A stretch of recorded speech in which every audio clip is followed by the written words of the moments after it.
नमस्कार। सत्यहिंदी.com पर आपका स्वागत। मैं हूं शैलेश।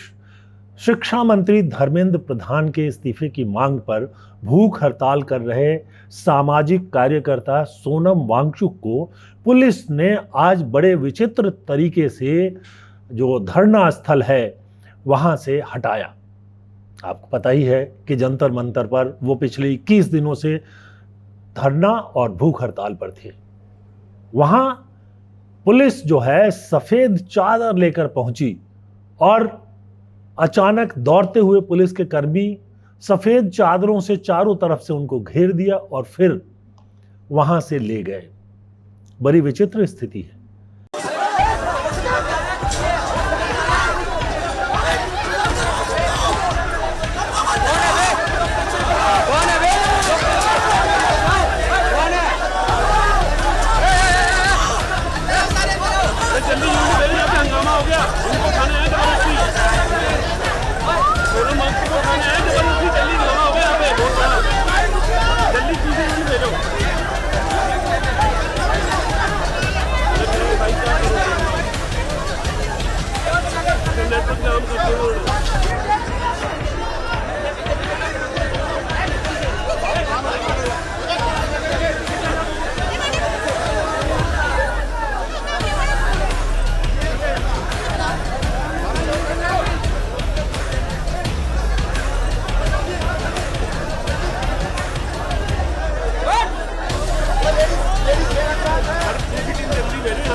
लंबे समय से हमने गिरफ्तारियां देखी हैं, इमरजेंसी के दौरान की गिरफ्तारियां भी देखी हैं, लेकिन आखिर ये सफेद चादर लेकर पुलिस क्यों पहुंची?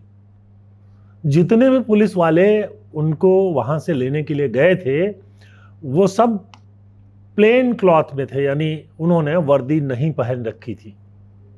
तो ये क्या रहस्य है?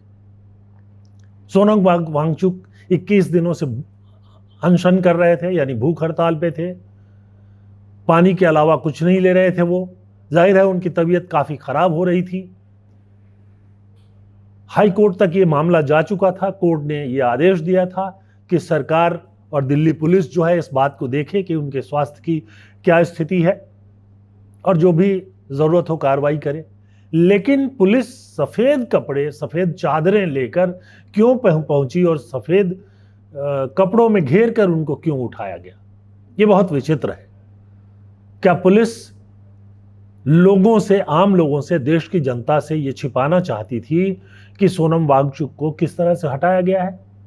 एक व्यक्ति जो 21 दिनों से भूख हड़ताल पर हो, उस व्यक्ति को वहां से अगर हटाना भी था, बल्कि मैं तो कहता हूं कि गिरफ्तार भी करना था, तो उसको स्ट्रेचर पर ले जाया जाना चाहिए ताकि ले जाते समय कोई नुकसान नहीं हो।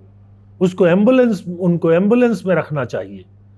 लेकिन पुलिस ने यह सब कुछ नहीं किया। पुलिस के 12-15 जवान अचानक धरना स्थल पर, जंतर मंतर में जहां उनका धरना चल रहा था, वहां पहुंचे।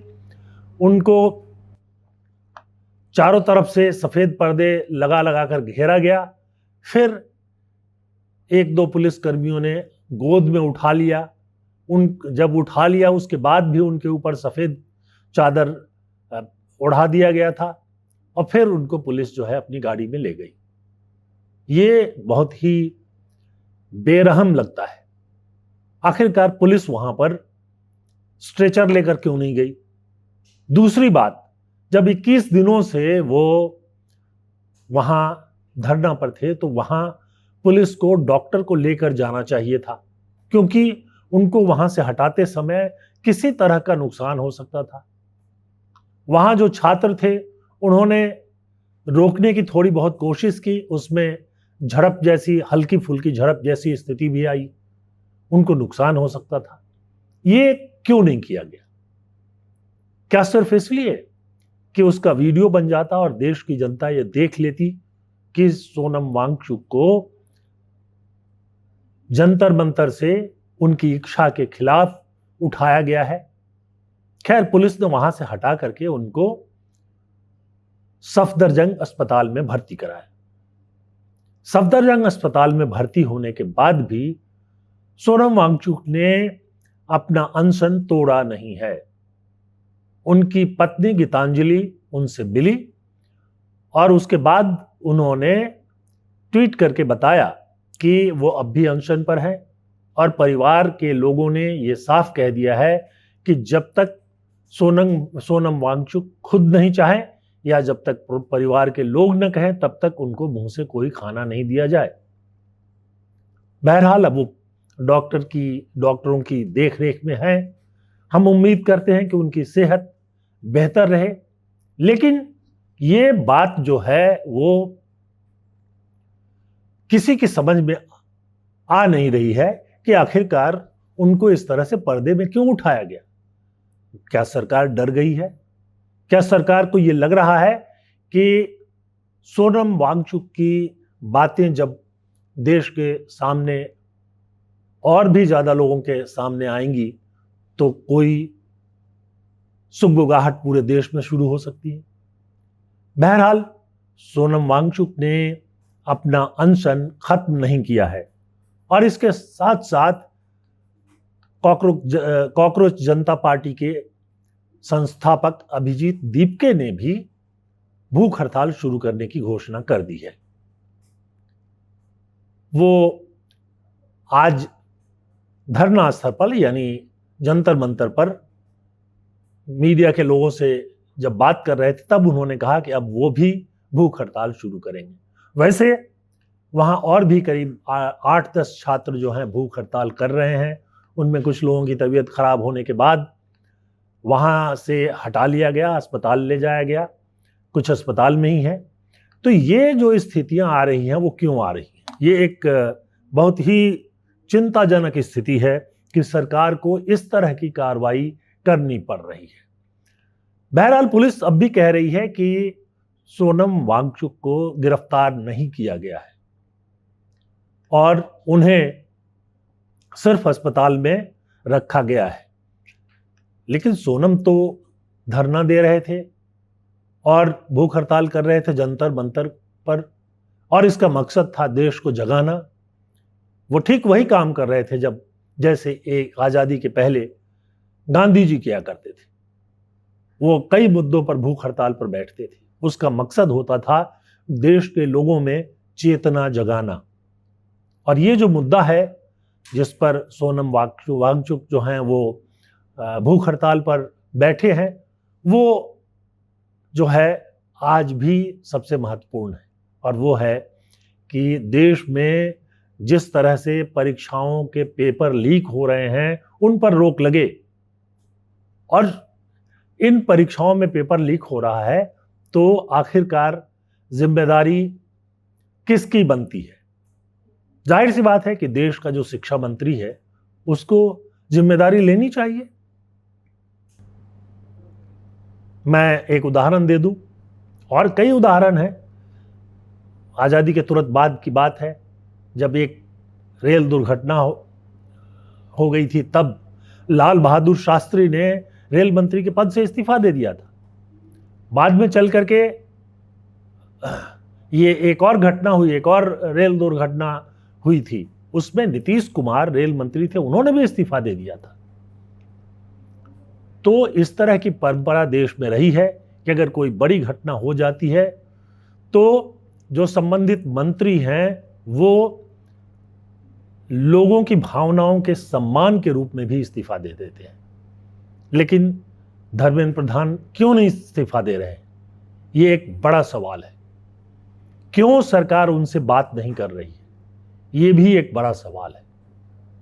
बहरहाल सोनम का वजन काफी घट चुका है, काफी कमजोरी महसूस कर रहे हैं वो। और दूसरी तरफ छात्रों ने, दीपके ने और बाकी जो और छात्र संगठन वहां धरना पर बैठे हुए, उन सब लोगों ने कहा कि वो धरना जारी रखेंगे। मैं आज से अनशन अपना शुरू कर रहा हूँ। हमारा 20 जुलाई का मार्च भी होगा और मेरा अनशन भी जारी रहेगा। इन लोगों को लग रहा है ये सोनम सर को अंदर करके इस सोनम सर को यहाँ से उठाकर आंदोलन खत्म कर सकते हैं। आंदोलन खत्म नहीं होगा।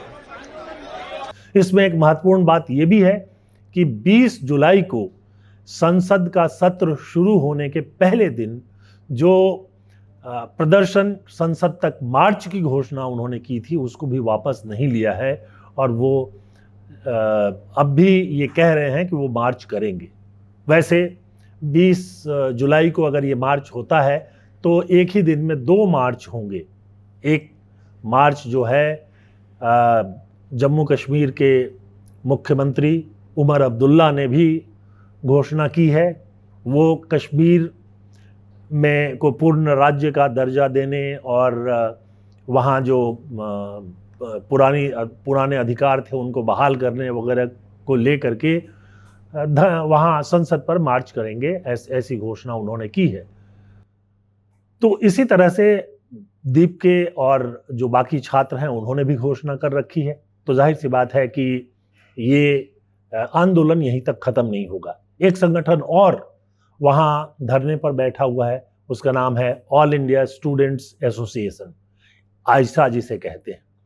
ये जो संगठन है वैसे तो वामपंथी पार्टी से जुड़ा हुआ है, लेकिन इसके भी 6 छात्र जो हैं वो भूख हड़ताल पर हैं। उसमें नेहा है जो आइसा की ऑल इंडिया प्रेसिडेंट है और वो जेएनयू में है, दानिश हैं जो जेएनयू में है, जॉइंट सेक्रेटरी हैं वो जो छात्र संगठन है उसका। उसके अलावा मनीष हैं वो आइसा यूपी के प्रेसिडेंट हैं, दीपक हैं जो आइसा के दिल्ली यूनिवर्सिटी के प्रभारी हैं, उसके बाद ऋषिकेश हैं, अमीन हैं। ये लोग तो अलग स्टेज पर बैठे हैं, मांगे इनकी लगभग एक सी है। लेकिन जो सोनम वांगचुक हैं उनकी मांगों में उनके जो पुराने मांग थे, जैसे कि लद्दाख को पूर्ण राज्य का दर्जा दिया जाना, ये भी शामिल है। उसके अलावा 6ठे शेड्यूल में लद्दाख को शामिल करना, ये भी शामिल है। इसके पहले करीब साल भर पहले इसको लेकर के वो अनशन कर चुके हैं लेह में। वो उसके बाद उनकी गिरफ्तारी हुई थी, 6 महीने तक उनको जेल में रहना पड़ा था, लेकिन उस आंदोलन को भी अब तक उन्होंने जीवित रखा है। तो अब ये जो आंदोलन अभी वहाँ चल रहा है उसमें बहुत सारे छात्र आंदोलन हैं, जिनमें ज़्यादातर वो लेफ्ट के ही हैं, एसएफआई है, एआईएसएफ है और भी कुछ स्वतंत्र छात्र या छात्र संगठन जो हैं वो भी भूख हड़ताल पर थे। इनमें से दीपक की तबीयत बहुत ख़राब होने के बाद में उनको अस्पताल में भर्ती किया गया है। बहरहाल सरकार ने सोनम वांगचुक को धरना स्थल यानी से हटा करके और जंतर मंतर से हटा करके सफदरजंग अस्पताल तो पहुंचा दिया है, लेकिन लग नहीं रहा है कि इससे आंदोलन खत्म हो जाएगा, बल्कि स्थिति ये हो रही है कि आंदोलन और भी बढ़ सकता है, आंदोलन में और तेजी आ सकती है, क्योंकि मूल रूप से सरकार ने अभी तक कोई ऐसा संकेत नहीं दिया है जिससे छात्र इस बात के लिए आश्वस्त हो सकें कि अब आगे चलकर किसी भी परीक्षा में पेपर लीक नहीं होगा। पेपर लीक होना एक छोटी घटना नहीं है। एक एक परीक्षा के लिए 10-10 लाख छात्र जो हैं वो महीनों तैयारी करते हैं, और लीक होने के बाद वो पूरी परीक्षा अगर रद्द हो जाती है तो फिर उनको दोबारा परीक्षा देनी होती है। उसमें आने जाने से लेकर के तैयारी तक के तमाम खर्चे और मुश्किलें और मेहनत शामिल होती है।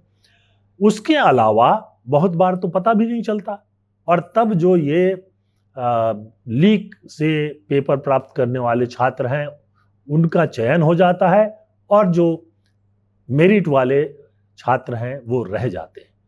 बहरहाल जिस तरह से सोनम वांगचुक को हटाया गया उस पर आपकी क्या राय है? कमेंट सेक्शन में आकर आप हमें ज़रूर बताइए कि आप क्या सोचते हैं। क्या उन्हें इस तरह से पर्दे के पीछे हटाया जाना चाहिए था? क्या एम्बुलेंस का इंतज़ाम नहीं होना चाहिए था? क्या उनको स्ट्रेचर पर नहीं ले जाया जाना चाहिए था? क्या वहाँ डॉक्टर को मौजूद नहीं होना चाहिए था? ये ऐसे सवाल हैं जिनका जवाब आपको ज़रूर देना चाहिए। एक अनुरोध ये है कि आप हमारा जो चैनल है उसको सब्सक्राइब कर लीजिए, इससे हमारी बड़ी मदद होती है। हमारे प्रोग्राम जो है लाइक कीजिए और बेल आइकन को दबा दीजिए ताकि हमारे प्रोग्राम की सूचना तुरंत आपको मिल सके। आपसे ये भी गुजारिश करना चाहेंगे कि हमारा जो ऐप है उसको भी डाउनलोड कर लीजिए। सत्य हिंदी का ऐप उपलब्ध है, उसको आप डाउनलोड कर लेंगे तो हमारे सारे प्रोग्राम को एक साथ कभी भी कहीं भी देख पाएंगे। और सत्य हिंदी सदस्यता अभियान अभी भी जारी है, उसमें भी शामिल होने के लिए हम आपको फिर से आमंत्रित करते हैं। आज के लिए बस इतना ही। बहुत बहुत धन्यवाद। नमस्कार।